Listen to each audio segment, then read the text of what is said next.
जय श्री कृष्णा। कैसे हैं आप लोग? आशा करता हूँ कि आप सभी लोग ठीक होंगे, खुश होंगे। आज हम आपके लिए ये महत्वपूर्ण जानकारी फिर से लेके आए हैं कि आप पे कोई तंत्र क्रिया या कोई मारण क्रिया या कोई नेगेटिव ऊर्जा छोड़ता है तो उससे आप जीवन भर कैसे बच सकते हैं, उसके बारे में आज मैं आप लोगों को उपाय बताने वाला हूँ। अगर आप मेरे YouTube चैनल पे पहली बार आए हैं तो ये जो रेड कलर का बटन है सब्सक्राइब का, इसे सब्सक्राइब कर लीजिएगा और साथ में एक बेल आइकन है, उसे भी आप जरूर क्लिक कीजिएगा कि जब भी मैं कोई वीडियो डालूँ तो वो आप तक पहुंच सके, आपसे मिस ना हो। तो आइए शुरू करते हैं, इसके बारे में बताते हैं कि क्या करना चाहिए। आज जो मैं आपको उपाय बताने वाला हूँ ये बहुत ही सिंपल उपाय है। इसमें आपको किसी के पास जाने की ज़रूरत नहीं है और कोई भी ऐसी क्रिया करने की जरूरत नहीं जिससे आप बच सको। बहुत ईजिली आप बच सकते हो इन चीज़ों से। मैं हर वीडियो में आपको यही समझाता हूँ कि मंत्र जाप बहुत इंपॉर्टेंट है। पूरी सारा सिस्टम जो है पूरा मंत्र के ऊपर ही है। अगर आप मंत्र जाप अच्छा करते हैं तो आप हर चीज़ से बच सकते हो। बट बात यहाँ आके रुक जाती है कि जिस पे क्रिया है, जिस पे प्रेत बाधा है, वो कैसे मंत्र जाप करे। क्योंकि जब भी किसी पे प्रेत बाधा होती है या नेगेटिव ऊर्जा होती है, जब कोई मंत्र जाप करता है तो वो प्रेत जो अंदर बॉडी के अंदर होता है या घर के अंदर जो प्रेत होता है वो आपके मंत्र को खुद ग्रहण करता है और आपको उसका फल नहीं मिलता। फिर आप परेशान हो जाते हो कि हमने इतने टाइम से मंत्र जाप किया, हमने इतनी सेवा भगवान की, जो भी हमने भोग भगवान को लगाया वो सब भोग प्रेत खा गया। तो इससे बचने का तरीका बहुत ही आसान है। आपको क्या करना है, जब तक आपको प्रेत बाधा है या कोई नेगेटिव ऊर्जा है तो आप घर की जगह अपने मंदिर में जाके आप पूजा करो। हाँ जी, घर की जगह आप अपने किसी शक्तिपीठ मंदिर में जाओ या घर के आसपास मंदिर हो, आप वहाँ जाके जिसको भी आप मानते हो सकता है कि आप बालाजी को मानते हो सकता है आप काली माता को मानते हो सकता है आप नवदुर्गे को मानते हो सकता है आप कृष्ण भगवान को मानते हो। आप जिसको भी मानते हो, जिसको आप अपने आराध्य मानते हो, जिस देवता को आप अपना भगवान मानते हो, आप उनकी आराधना करना शुरू कर दो, उनके मंत्र जाप करना शुरू कर दो।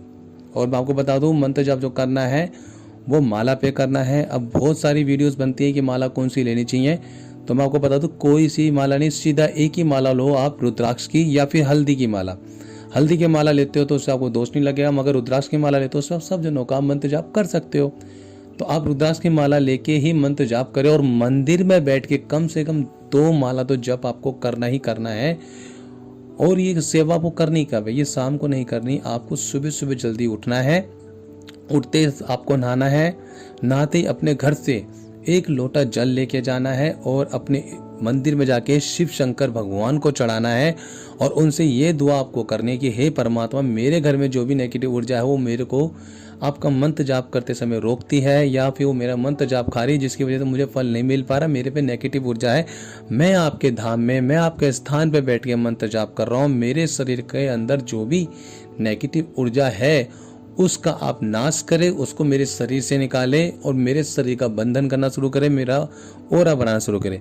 तो अब क्या हो सकता है कि देखो, आपका जो भी मंत्र हो, चाहे वो माता काली का हो या हो सकता है कि मां नवदुर्गे का हो, है ना, तो अब जो भी आपका इष्ट है, जो भी आपके जिससे आपको लगता है कि ये यार ये मेरे फेवरेट है, जैसे हम कहते हैं ना फेवरेट भगवान, जैसे किसी के हनुमान जी होते हैं, किसी की काली माता, तो आपके भी कोई ना कोई फेवरेट होगा। तो आप उनका मंत्र जाप सुबह और शाम मंदिर में जाके अगर 2-2 माला आप जप करते हो, ज़्यादा नहीं, सिर्फ 2-2 माला ही बता रहा हूँ। और आपको वहाँ पे आसन बिछाने की भी जरूरत नहीं है। मंदिर के अंदर बिना आसन बिछाए भी आप मंत्र जाप कर सकते हो, क्योंकि बहुत से लोगों को ये रहता है कि यार हम मंदिर में जाएंगे तो आसन लेके जाएंगे, दुनिया देखेगी क्या मतलब बना रखा है, हाथ में लेके कपड़ा लेके घूम रहे हैं ना। तो आपको आसन ले जाने की जरूरत नहीं है। आप मंदिर के अंदर आप बिना आसन के बैठ सकते हो, क्योंकि वो पूरी जगह सिद्ध होती है। वहाँ पे किसी की इतनी हिम्मत नहीं होती नेगेटिव ऊर्जा की कि आपको वो मंत्र चोरी कर ले। तो आप जब भी मंदिर में जाते हो तो बिना आसन बिछाए बैठ के भी आप जप कर सकते हो।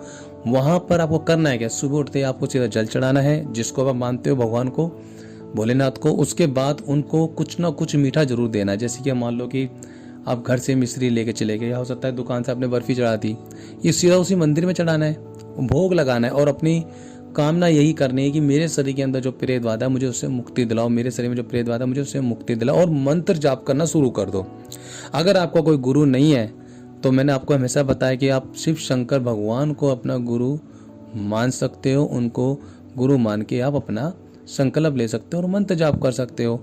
इससे आप बहुत जल्दी बचोगे और गारंटी लेता हूँ मैं आपकी कितनी भी बड़ी क्रिया हो, कितनी बड़ी तांत्रिक क्रिया हो, आपका बाल भी बाका नहीं कर सकते अगर आपके ऊपर आपके इष्ट का, आपके देवता का हाथ हो जाता है। क्योंकि वो जब देखते हैं ना कि हमारा भक्त हमारे दरबार पे रोज आ रहा है, हमारा भक्त हमें भोग लगा रहा है, तो वो आपके अधीन हो जाते हैं, वो आपको चाहने लग जाते हैं, फिर वो आपकी प्रोटेक्शन करना शुरू कर देते हैं। तो आपको क्या होगा, अब एकदम से ये मत सोचो कि आज ही गए तो आज ही प्रोटेक्शन हो जाएगी, ऐसा नहीं होता। कम से कम 11 से 12 दिन अगर रेगुलर आप जब शुरू कर देते हो मंदिर में जाके और बैठते हो, तो आपका ऑरा बनना शुरू हो जाता है धीरे धीरे। फिर भगवान को ना आपका इंतजार रहता है कि यार मेरा भक्त आने वाला है, इस टाइम आता है, वो मेरे को जल चढ़ाएगा, मुझे भोग लगाएगा।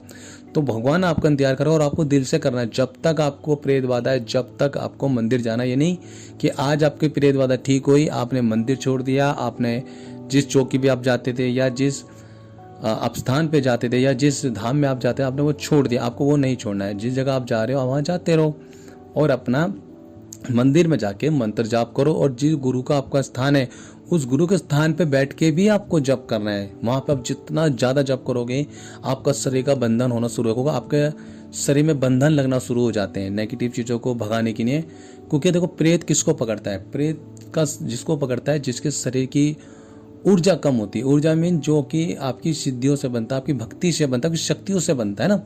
तो जिसका ओरा कम होगा, जिसकी ऊर्जा कम होगी अंदर की, वो ऑटोमेटिकली आपको प्रेत पकड़ लेगा एकदम से। आपसे बच भी नहीं पाओगे, बार बार आता रहेगा, आपके शरीर में जगह बना लेगा। कभी आपने चीज़ नोट किया हो, जिस पे प्रेत बाधा होती है, जब भी वो पूजा पाठ करता है तो उसको घबराहट होना शुरू हो जाती है, सर दर्द होना शुरू हो जाता है, ऑटोमेटिक पे हाजिरी आना शुरू हो जाती है। क्यों? ये रीजन ये कि आप जो भक्ति कर रहे हो, जो पूजा पाठ कर रहे हो, उससे उसको दिक्कत हो रही है। तो हमें क्या करना है? मंदिर में जाके पूजा करनी है। और दूसरी चीज़ मैं आपको बता दूं कि आपको अपनी हाजिरी पे भी कंट्रोल करना है। जितना हाजिरी पे आप कंट्रोल करोगे, आपका प्रेत उतना ही कमजोर होना शुरू हो जाएगा। आपको अपना मंत्र जाप बढ़ा देना है, आपको अपना साधना बढ़ाना शुरू कर देना। आप साधना से जुड़ो। आपके अंदर साधना, जब साधना से जुड़ जाते हो किसी इष्ट की, तो वो आपकी प्रोटेक्शन करना शुरू कर दे। साधना हनुमान जी की भी हो सकती है, साधना काली माता की भी हो सकती है, साधना भोलेनाथ की भी, साधना गणपति महाराज की, कृष्ण भगवान, किसी की एक की साधना ले लो अपने गुरु से। उस साधना को ग्रहण करो। जितना ज्यादा आप साधना करोगे, जीवन भर आपको प्रेत कष्ट नहीं पहुंचा सकता, ये मैं कह सकता हूँ। और आपको देखो, जब आपको पता है ना कि घर में प्रेत बात है, तो आपको इन चीज़ों पर ज़्यादा इंपॉर्टेंट देना चाहिए। नहीं कि घर बैठे आप मंदिरों में जाओ, जहाँ जहाँ आपके घर के आसपास मंदिर, हर मंदिरों में आप जाते रहो। धीरे धीरे वो चीज़ें कटना शुरू हो जाएंगी। वहाँ अपना उतारे करवाओ मंदिरों में जाके। मंदिर के बाहर जैसे नारियल वगैरह बेच रहे होते हैं, वो लोग उतारा होता है। जब आप काल का मंदिर चले जाते हो, काल का मंदिर में भी उतारा होता है। मैंने देखा है कि काल का मंदिर में भी काफ़ी अच्छे से उतारा होता है ना। तो आप कहीं भी आप जाते हो शक्तिपीठ में, वहाँ उतारो, काल का मंदिर जाओ, वो जितने भी मंदिर हैं, जितना हो सके तो आप मंदिर जाते रहो। और इसी चीज़ से आपको करना शुरू होगा। और मंत्र जाप जितना हो सके उतना मंत्र जाप बढ़ा दो, क्रिया कटना शुरू हो जाएगी। क्रिया आपका कुछ नहीं बिगाड़ सकती, प्रेत बाधा कुछ नहीं बिगाड़ सकती। चाहे वो जिंद हो, चाहे वो जिन्नात हो, चाहे वो प्रेत हो, चाहे पिशाचनी हो या कोई भी चुड़ैल हो, वो कुछ भी नहीं बिगाड़ सकती। क्योंकि मैं ये केस रोज देखता हूँ, तो इसलिए मुझे पता है, मैं इसलिए आपको बता रहा हूँ। और मैं अपने हर एक साधक को बताता हूँ कि मंत्र जाप ज़्यादा ज़्यादा करो।